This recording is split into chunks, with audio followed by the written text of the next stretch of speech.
Hello guys. അപ്പോൾ ഇന്നത്തെ video എന്ന് പറഞ്ഞാൽ നമ്മൾ സേവ് ദ ഡേറ്റിന് വേണ്ടിയിട്ട് പോവുകയാണ്.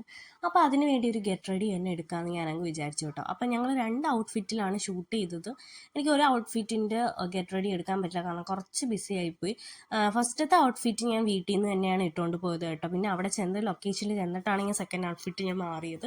ഫസ്റ്റ് തന്നെ നമ്മൾ ധാവണിയാണ് സെലക്ട് ചെയ്തത്. അതിനുവേണ്ടി നമ്മൾ ഫസ്റ്റ് തന്നെ സൺസ്ക്രീൻ അപ്ലൈ ചെയ്തു. അത് കഴിഞ്ഞിട്ട് NYBയുടെ ഫൗണ്ടേഷനാണ് കേട്ടോ ഞാൻ അപ്ലൈ ചെയ്ത് കൊടുക്കണേ. സത്യം പറയല്ലോ, ഞാൻ ഭയങ്കര സാറ്റിസ്ഫൈഡ് ആയിരുന്നു ആ ഒരു ഫൗണ്ടേഷനിൽ. ഞാൻ മേടിച്ചതല്ല, എൻ്റെ കൂടെ ഉള്ള എൻ്റെ ചേച്ചി, എൻ്റെ കസിൻ ചേച്ചിയുടെയാണ്. അപ്പം ഞാൻ ട്രൈ ചെയ്തിട്ട് ഞാൻ വിചാരിച്ച് പർച്ചേസ് ചെയ്യാൻ. പർപ്പിളിലൊക്കെ ഇത് അവൈലബിൾ ആണ് കേട്ടോ. അങ്ങനെ പിന്നെ ഒരു പൊട്ട് വെച്ച് കൊടുത്തു, പിന്നെ കമ്മലിട്ട് കൊടുത്തു. കണ്ടില്ലേ, ജിമിക്ക് കമ്മലാണ് ഞാൻ ഇട്ടിരിക്കുന്നത്. അത് കഴിഞ്ഞിട്ട് ബ്ലഷിന് വേണ്ടി ഞാൻ ഒരു ലിപ്സ്റ്റിക്കാണ് കേട്ടോ അപ്ലൈ ചെയ്ത് കൊടുത്തത്. പിന്നെ വള ഇട്ട് കൊടുത്തു. അത് കഴിഞ്ഞിട്ട് ഒരു കല്ലുപൊട്ടും കൂടെ വെച്ച് കൊടുത്തു കേട്ടോ. ഇത് കൊടുത്തപ്പോൾ ഒരു സാറ്റിസ്ഫാക്ഷൻ എനിക്ക് തോന്നിക്കൊള്ളാമല്ലേ ഗൈസ്. അങ്ങനെ പുതിയ സ്പെക്സ് ഒക്കെ ഞാൻ മേടിച്ചു കേട്ടോ. അപ്പോൾ പുതിയ സ്പെക്സ് ഒക്കെ വെച്ചുകൊണ്ടാണ് ഞാൻ പോയത്. പിന്നെ ഈ ഒരു മാലയാണ് കേട്ടോ ഞാൻ ഇട്ട് കൊടുത്തത്.